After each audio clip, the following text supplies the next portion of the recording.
রবিবার আসানসোলের উত্তর বিধানসভার বিধায়ক কৃষ্ণেন্দু মুখার্জিকে সম্বর্ধনা জানান রেলপার এলাকার মুসলিম সম্প্রদায়ের উলেমা ও বিশিষ্ট ব্যক্তিরা। রবিবার তার নিজস্ব কার্যালয়ে আয়োজিত অনুষ্ঠানে বিপুল সংখ্যক এলাকার বাসিন্দারা উপস্থিত ছিলেন। অনুষ্ঠানের শুরুতেই ফুলের তোড়া ও উত্তরীয় পরিয়ে বিধায়ককে সম্বর্ধনা জানানো হয়।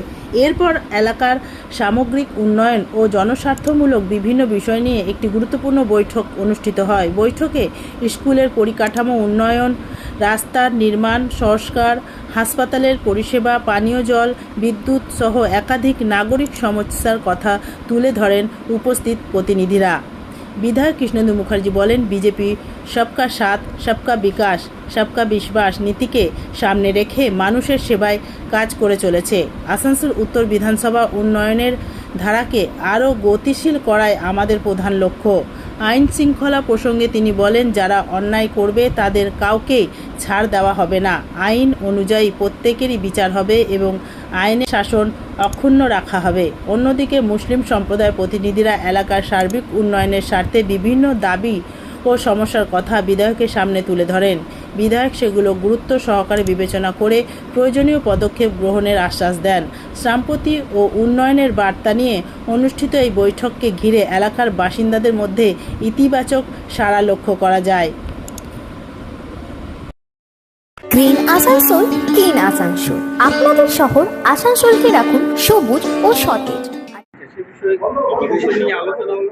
না, ওনারা এসেছিলেন রেলপাড়ে।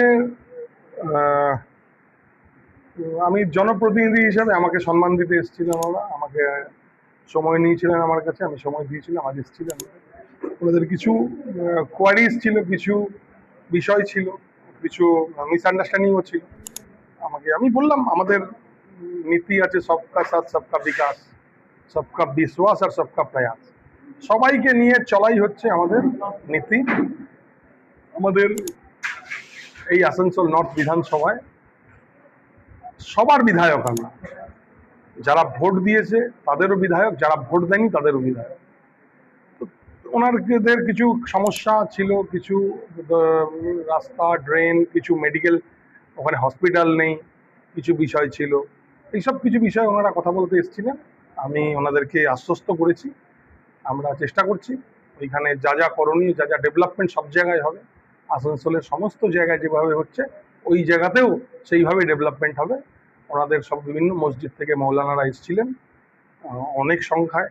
ওনাদের কিছু কনফিউশন ছিল, আমি ক্লিয়ার করেছি। খুব ভালো মিটিং হয়েছে। मुख्तसरन ये कि उनके इस्तकबालिया के लिए इतने तमाम लोग आए, ताकि ये कि MLA होने के बाद उनके घर पे आकर इस्तकबालिया नहीं दिया गया था, इसलिए लोग आए कि उनका इस्तकबालिया दिया जाए। और ये है कि इलाके के सिलसिले में उनसे गुफ्तगू की जाए कि भाई इलाके में किसी तरह की कोई बदअमनी ना हो, और हो तो फ़ौरन उसका एक्शन ले। और जब तक ये कि बहाल रहे मामला, उस वक्त तक ये किसी तरह की कोई सी बात नहीं है।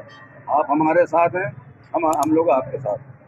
आई है, हम तहकीक करके फिर आप लोगों को इसकी इत्तला देंगे, खबर करेंगे। इसलिए कि उन्होंने मिसाल दी, आप लोग क्या है से आप तो ठीक बोल रहे हैं, और उसी को मैं नो कहता हूँ, उसी को घुमा दिए तो मैं भी सही कह रहा हूँ।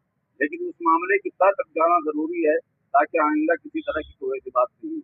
MLA साहब को ये शिकायत है कि रेल पार के स्पेशली मुस्लिम वोटर जो है इनके साथ नहीं है, लेकिन वो दावा करते हैं कि हम उनके साथ हैं। हाँ, बिल्कुल सही बात है। आप लोग क्या इस सिलसिले में उनसे ये कहा कि पहले गलत फहमी थी, इस वजह कर ये कि पार्टी की बुनियाद पर आप लोगों ने वोट नहीं दिया, लेकिन अब वो मामला खत्म हो गया है और आप तो बिल्कुल अपने की तरह हैं।